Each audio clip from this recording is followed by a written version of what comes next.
Drage gledalke in gledalci, lepo pozdravljeni v novi kroniki tedna.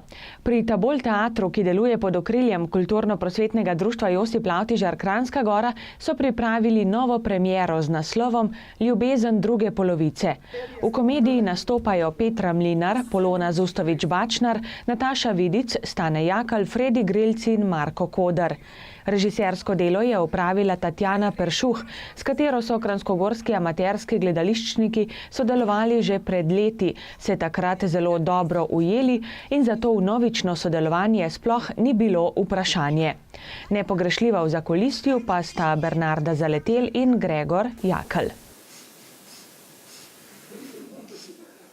Popolnoma sveže je. Ja, za vsak slučaj se rajši prepričam. Zmeraj se najprej prepričam. Jaz sem opazila, ja. Dobro je. To je dobro sveže jajce. Me veseli. Ja, predstava je kar zahtevna, režijsko zelo zahtevna in tukaj se je izkazala naša režiserka Tatjana Peršuh, za kar smo ji zelo hvaležni. Imeli smo 3 mesece intenzivnih vaj, 3-krat na teden in ja, izkazala se je za potrpežljivo in seveda tudi zelo dobro režiserko.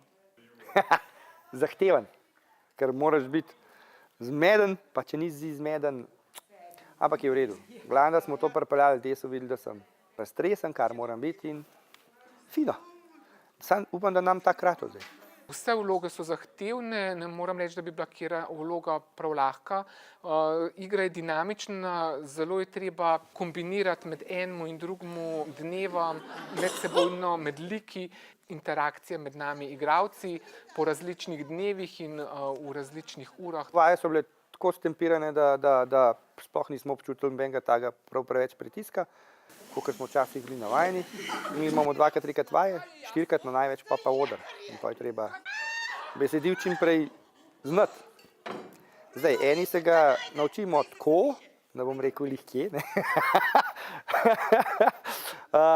Eni ga pa malo drugače, ampak jaz imam v svoji pisarni, bom rekel, tam, ko grem na smuk, kakor v igri rečem, tam drugi pa ne vem kako zdaj, ampak čim prej ga imaš tukaj noter, čim lažje narediš. Se bo v redu, se bo v najlepšem redu. Sicer ne vem, kakšno je, vem samo, da so kotleti zažgane in da je krompir še trd, ja. Bilo je zelo prijetno in upamo, da smo pričarali tudi zelo prijeten večer vsem našim gledalcem. Na kranjskogorskih smučiščih pa je zima v polnem razmahu. Žičničarji delajo s polno paro in so seveda že tudi v pričakovanju zimskih počitnic. Za smučiščem Kranjska Gora že pol sezone. Za nami je že več kot 2 meseca obratovanja smučišča. Sezona je letos izredno naporna, smo pa žičničarji tega veseli. Na našem smučišču smo sprejeli že več kot 100 000 smučarjev, kar je lep uspeh za konec meseca januarja. Upamo, da nam bo vreme naklonjeno tudi v mesecu februarju. Začetek februarja je zelo obetaven, ker imajo Srbi počitnice in je Kranjska Gora kot smučišče že relativno dobro zasedena. V tem času imamo ogromno šolskih skupin, ki na našem smučišču izvajajo šolo v naravi in pa športne dneve. Za sabo kar nekaj velikih projektov na smučišču, od čarobnega dneva do šolarja na smuči in vseh ostalih dogodkov, ki jih povezujemo skupaj z ostalim turističnim gospodarstvom in s turizmom Kranjska Gora. Tako kot rečeno, obetamo si v februarju lepo vreme, veliko število smučarjev in seveda si želimo po zaključku letošnje turistične sezone zadovoljne smučarje in pa seveda tudi veliko število obiskovalcev. Konec tega tedna smo se predstavili tudi na sejmu Natur v Ljubljani. Sejem poteka vsako leto in smo promovirali že tako zimske kot seveda tudi poletne aktivnosti našega podjetja in pa seveda tudi celotne turistične destinacije Kranjska Gora. Kaj predstavljate tistim obiskovalcem, ki pridejo in se oglasijo tukaj pri vas na vaši stojnici? Kaj jim pravzaprav razložite, koga predstavljate? Danes smo tukaj v bistvu z turističnega društva Dovje Mojstrana, v naslednjih dneh bo še turistično društvo Kranjska Gora, Gost Martuljek, pa Rateče Planica, tako da v bistvu vsi skupaj predstavljamo destinacijo Kranjska Gora, hočemo vsem gostom pokazati najlepše stvari v naši dolini, tako kulturne prireditve, naravne znamenitosti, pa če vse, kar ponujamo v dolini. Nasplošno je v turizmu, bom rekla, Kranjska Gora oziroma pravzaprav vse destinacije, ki ste jih omenili, zelo poznana. Zato me zanima, katere so pa recimo tiste stvari, na katere bi radi turiste posebej opozorili, ki še niso tako zelo spromovirane, pa vendarle vi veliko delate na njih?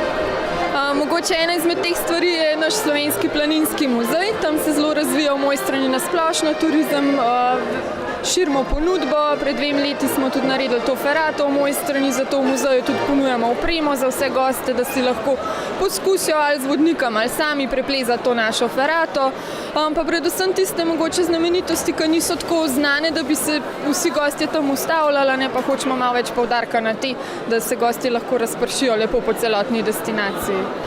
Mogoče bi omenila kot primer našo dolino Krma, ker je zelo blizu doline Vrata, ki je izredno obiskana. Krma je pa samo par minut stran, ponuja tudi čudovite razglede gor na hribe, tam lahko se tudi v domači gostilni pri Psnaku ustavite pa poskusite domače jedi.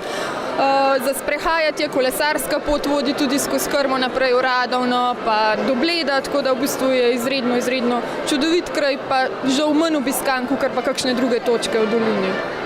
Ko pa nekdo pride v vašo občino, kam recimo ga najbolj pogosto odnesejo noge? Pri nas najbolj pogosto obiskuje Slap Peričnik, Aljažev dom v Vratih, potem se seveda ustavijo naprej v Kranjski Gori, obiščejo jezero Jasna, peljejo se po Vršiški cesti čez, ustavijo se tam na razgledni točki za Ajdovsko deklico pri Ruski kapelici, tako da to so mogoče te najbolj take obiskane točke. Planica, seveda bo zdaj v naslednjih mesecih tudi ena izmed najbolj obiskanih krajev, tako da Tamar tudi se sprehajajo tam zelo radi, tako da imamo kar veliko kolesarskih poti, sprehajalnih poti, smo tudi točka, kjer se naprej vodijo poti v hribe, tako da kar veliko. Na tem sejmu sodelujejo številna turistična društva, številne občine slovenske, ki ponujajo najrazličnejše stvari. Mogoče vi kot, bom rekla, turistična delavka vidite kakšne priložnosti tudi, bom rekla, z izkušnjami kolegov. Ste našli kakšne nove izzive, ki bi jih lahko ponudili vašim turistom? Ja, sigurno, vsaka stojenca ti da kakšno idejo za kakšen nov produkt ali pa mogoče samo za kakšne nove zloženke. Zdaj trenutno tudi v Mojstrani oblikujemo ene nove zloženke, tako da jaz sem pozorna predvsem na to, kako se različni ponudniki predstavljajo na eni taki skupni, v bistvu na skupnem papirju. Tako da jaz sem zdaj danes bolj na to pozorna, moram priznati. Drugače pa ja, vsaka točka, vse, kar se dogaja tukaj, ti da za misli za kakšne nove projekte, pa za nadaljno, za v prihodnosti, za kakšne prireditve, pa vse to. Pa sicer, kako ste nasplošno zadovoljni s turizmom, z razvojem turizma v vaši občini? Je na tisti točki, ko lahko rečete, da je uspešen? Jaz v bistvu delam tukaj v Mojstrani šele dobro leto, tako da jaz že zdaj vidim v tem letu, kako se stvari razvijajo na boljše. Vedno je nov napredek, novi projekti, stvari se definitivno razvijajo. Mislim tudi, da smo ogromen že naredili, je pa seveda zelo veliko še potencijala za stvari, da se lahko še zmeraj naprej razvijajo. To je pa itak zmeraj povsod. Tako da mislim, da tudi ljudje lokalni dojemajo, da v bistvu je turizem tista panoga, ki je najpomembnejša v dolini, ampak vidijo tudi oni, da je pa veliko še za narediti, veliko je še potencijala, kar je pa v bistvu čisto ena dobra stvar. Tisti obiskovalec, ki danes pride sem do vaše stojnice, kaj izve pri vas oziroma kakšne produkte mu ponujate? No, mi smo danes na stojnici Planinske zveze Slovenije. Slovenski planinski muzej je tisti muzej, ki pravzaprav je ena točka, ki jo vsak Slovenec mora obiskati, in mi tukaj ponujamo danes vse, kar naš muzej premore za turiste, za pohodnike, obiskovalce, za tiste, ki jih zanima planinska zgodovina. Ponujamo nekako ogled vodenja po stalni razstavi, ponujamo pedagoške delavnice, poleg tega pa imamo trenutno izredno dobro razstavo o svetlobnih pojavih, ki je podkrepljena s fizikalnimi pojavi in pa poskusi. Tako da to je nekaj, kar pravzaprav zanima skoraj vsakega, ki pride v naš muzej. Imamo pa še en zelo zanimiv produkt, ki je dokaj nov, to je pa vodenje po muzeju skozi oči požganca. Požganci je bil namreč delovodja Jakoba Aljaža, skupaj so sodelovala in tako je danes nekako igrani ogled naše razstave še bolj zanimiv in še bolj interaktiven za vse obiskovalce. No, seveda pa ponujamo tudi novost, hit leta 2017, to je pa tako imenovan prostor doživeti. Namreč pred samim muzejem smo zgradili že leto poprej en tak poseben skalnjak, nam smo postavili bivak 2, to je kralj alpskih bivakov, star več kot 80 let. Pod temi skalami pa imamo poseben prostor, angleško ga imenujemo Adventure Room, slovensko pa seveda prostor doživeti. To pa pomeni, da obiskovalce v skupinah 2 do 4 zapremo v klet, zaklenemo vrata za njimi, pojemo ključ in potem morajo sami priti ven, torej rešiti morajo številne naloge. In kakšno je zanimanje obiskovalcev za tisto, kar jim ponujate? Ja, zanimanje obiskovalcev je kar veliko, predvsem jih privlačijo poskusi, ki so za mojim hrbtom, kajti vedno, ko je zraven elektrika, je vznemirljivo. Poleg tega pa seveda povprečen Slovenec zelo dobro pozna planinsko zgodovino oziroma je na tak ali drugačen način povezan s planinstvom, tako da se radi ustavljajo in tudi z nami delijo kakšno svojo življenjsko zgodbo, kakšen dogodek, ki so ga preživeli v gorah ali pa celo v našem muzeju. Planinski muzej še ni dolgo pri vas. Kako poznanje recimo med tujimi turisti tudi, oziroma pravzaprav tudi kako poznanje med domačimi obiskovalci? Slovenski planinski muzej je bil zgrajen v letu 2010, torej letos bo 8. leto, kar stoji na tem mestu. V sosednji stavbi je bila že prej Triglavska muzejska zbirka od leta 1984 dalje. Med Slovenci je muzej zelo poznan, veliko je k temu pripomogla tudi Planinska zveza Slovenije s svojimi člani, pa seveda tudi vsi ostali deležniki, občina Kranjska Gora, Triglavski narodni park, pa seveda tudi Ministrstvo za kulturo in pa sklad Avgusta Delavca, ki je tudi pomagal pri izgradnji oziroma pri zbiranju sredstev za samo izgradnjo muzeja. Tako da med Slovenci bi lahko rekel, da smo dobro poznani, radi nas obiskujejo tudi večkrat, kajti jasno je, da se vsebine menjajo in tudi občasne razstave si sledijo, tako da je privlačen tudi za večkraten obisk. Med tujci muzej postaja čedalje bolj zanimiv tudi zato, ker celotna turistična destinacija dobijo vsako leto več gostov, več turistov in ti si še posebno ob deževnih dneh radi ogledajo naš muzej. Poleg tega pa smo v lanskem letu prenovili tudi našo spletno stran. Odločili smo se tudi za nemško jezikovno mutacijo, kajti zavedamo se, da je za Karavankami 100-milijonski trg nemško govorečih prebivalcev, ki enostavno ljubijo gore in vse, kar je povezano z njimi. Tako da verjamem, da porast bo sledil tudi v naslednjih letih, kajti zelo dobro sodelujemo tudi s Turizmom Kranjska Gora in nekako poskušamo promovirati našo hišo. Ali v vaš muzej pride več tistih, ki tudi sicer planinarijo po lepih slovenskih gorah, ali tistih, ki recimo so bolj izletniki, pa iščejo kakšne simpatične točke v naši Sloveniji, da jih lahko še obiščejo? Zelo različno. Torej v začetku leta navadno nas obiskujejo šole. Od osnovnih šol pa vse tja do srednjih šol. Potem prihajajo številna društva, društva upokojencev in pa predvsem tudi številna planinska društva. Prav ta društva so seveda zelo dobro založena z znanjem, z informacijami in pravzaprav so nekakšna strokovna javnost.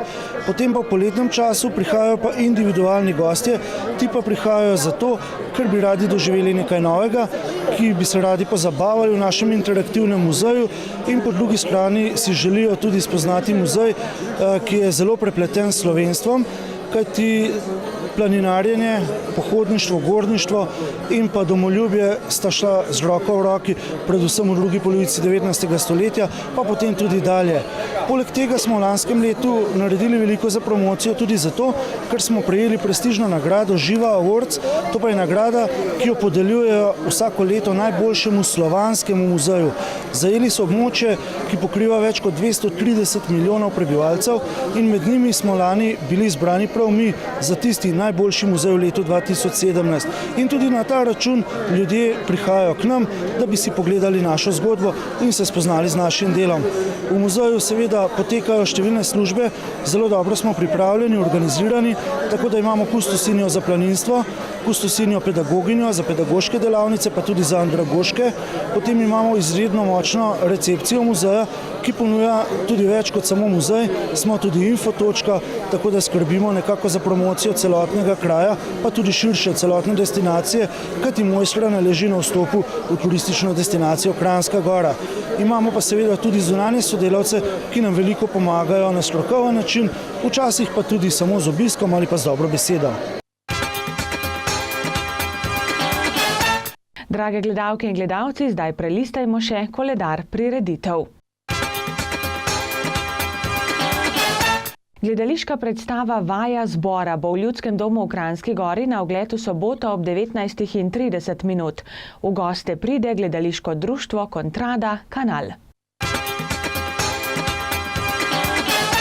Pustovanje v gozdu Martuljku, ki ga pripravlja domače turistično društvo, bo na večnamenskem igrišču v soboto od 15 do 17. Kulturno-umetniško društvo Gozd Martuljek vabi v četrtek 8. februarja ob 18. uri na proslavo ob slovenskem kulturnem prazniku. Proslava bo v dvorani gasilskega doma v Gozdu Martuljku. Na programu imajo otroško igro Dr. Fik, v kateri nastopajo Eva Črv, Rubilana Karničar in Lovro Grilc. Kot recitatorka bo nastopila Olga Osvald, za glasbeni program pa bosta poskrbela Marko Stare in Danica Butinar. Predstavila se bo tudi folklorna skupina Julijana s Hrušice s svojim programom. Za konec pa še obvestilo za vse, ki nas spremljate na Telemachu še v analogni shemi. Program ATMTV Kranjska Gora bo od 10. februarja letos prestavljen z kanala 5 na kanal 63. Digitalno ostajamo na programu 271. Toliko smo vam, drage gledalke in gledalci, pripravili za tokrat. Imejte se kar se da lepo in nasvidenje do prihodnjič. Pa srečno!